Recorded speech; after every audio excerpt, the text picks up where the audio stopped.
ঈশ্বরের অনুগ্রহে আমরা একটা নতুন বছরে প্রবেশ করতে পেরেছি। পবিত্র বাইবেল ফিলিপিওদের পত্রের 1 অধ্যায় 6 পদে সাধু পল বলেন, ইহাতে আমার দৃঢ় প্রত্যয় এই যে আমাদের অন্তরে যিনি উত্তম কার্য আরম্ভ করিয়াছেন তিনি যীশুখ্রিস্টের দিন পর্যন্ত তাহা সিদ্ধ করিবেন। প্রভু যীশু আমাদের পরিত্রাণ দান করেছেন। তার পবিত্র রক্তে ধৌত হয়ে আমরা পাপ মুক্ত হই এবং পিতা ঈশ্বরের সাথে মিলিত হই। কিন্তু আমরা যখন ঈশ্বরের বাক্যে না থাকি, বাইবেলের বাক্য যা আমাদের আত্মিক খাদ্য, তা যদি আমরা গ্রহণ না করি, তখন আমরা আত্মায় দুর্বল হয়ে পড়ি। পবিত্র আত্মা যা পিতা ঈশ্বর আমাদের দান করেছেন, তিনি সবসময় আমাদের সাথে আছেন। তিনি সেই জন্যই আছেন যেন আমাদের প্রভু যিশুর মতো করে গড়ে তুলতে সাহায্য করেন, আমাদের কারেক্ট করেন, আমাদের দোষ গুণগুলো সংশোধন করেন এবং জীবনের প্রত্যেকটা পদক্ষেপে আমরা কীরকম পদক্ষেপ নেব পবিত্র বাইবেলের বাক্য থেকে তিনি আমাদের মনে করিয়ে দেন। কিন্তু তাই জন্য আমাদের বাইবেলের বাক্যে থাকতে হয়। সাধু পল বলতে চেয়েছেন যে প্রভু যিশুকে যখন আমরা গ্রহণ করে পরিত্রাণ লাভ করেছি, কিন্তু আমাদের শুদ্ধিকরণের যে কাজ, অর্থাৎ স্যান্টিফিকেশন যেটা চলছে, সেটা কিন্তু যতক্ষণ না প্রভু যিশু আসছেন ততক্ষণ কিন্তু শেষ হবে না। যে বিষয়টি নিয়ে আমি আলোচনা করব তা হলো, যদি আমরা কিচ্ছু না করি তাহলেও আমরা প্রভু যিশুর থেকে, পিতা ঈশ্বরের থেকে অনবরত দূরে চলে যাব। আমরা একটা কথা মনে রাখি যে ঈশ্বরের অবস্থান স্থির। তিনি আদিতে যেমন ছিলেন, বর্তমানেও তেমন এবং অন্তেও তিনি তেমনই থাকবেন। কিন্তু আমরা ঈশ্বরের কাছাকাছি থাকার জন্য যা করতে পারি তা যদি না করি, কিচ্ছু যদি না করি, তবে আস্তে আস্তে আমরা ঈশ্বরের থেকে দূরে চলে যাব। প্রথম করিন্থীয় 9 অধ্যায় 24 পদ থেকে সাধু পল লেখেন, তোমরা কি জানো না যে দৌড়ের স্থলে যাহারা দৌড়ে তাহারা সকলে দৌড়ে, কিন্তু কেবল একজন পুরস্কার পায়। তোমরা এই রূপে দৌড়ো যেন পুরস্কার পাও। আর যে সে সর্ববিষয়ে ইন্দ্রিয় দমন করে। তাহারা ক্ষয়ন মুকুট পাইবার জন্য তাহা করে, কিন্তু আমরা অক্ষয় মুকুট পাইবার জন্য করি। অতএব আমি এইরূপ দৌড়িতেছি যে বিনা লক্ষ্যে নয়, এইরূপ মুষ্টিযুদ্ধ করিতেছি যে শূন্যে আঘাত করিতেছি না, বরং আমার নিজ দেহকে প্রহার করিয়া দাসত্বে রাখিতেছি, পাছে অন্য লোকদের কাছে প্রচার করিবার পর আমি আপনি কোনো মতে অগ্রাহ্য হইয়া পড়ি।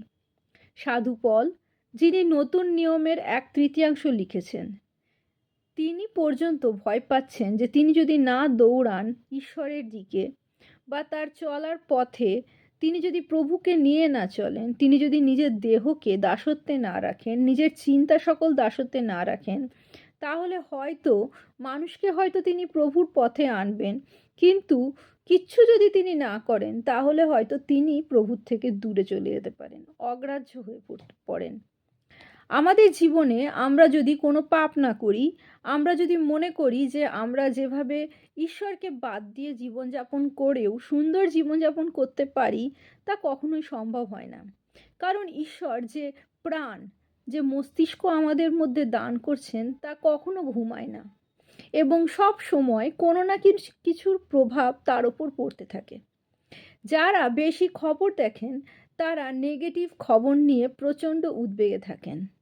যেমন বর্তমানে এসআইআর চলছে, কিছুদিন আগে কোভিড গেছে, তারা সব সময় এই ধরনের খবর শোনেন এবং ভয় পেতে থাকেন।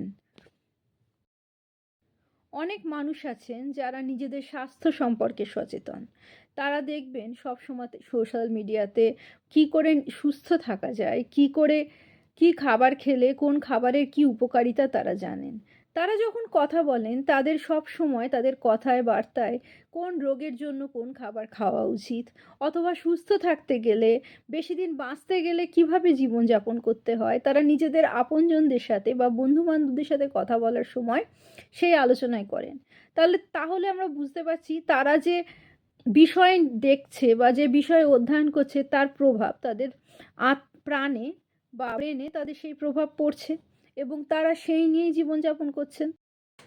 তাই আমরা দেখছি, আমরা জীবনে যা কিছু নিয়ে চর্চা করি না কেন, তার প্রভাব আমাদের জীবনযাপনে, আমাদের কথায়, আমাদের চলাফেরায়, আমাদের সকল বিষয়ে তার প্রভাব পড়ে।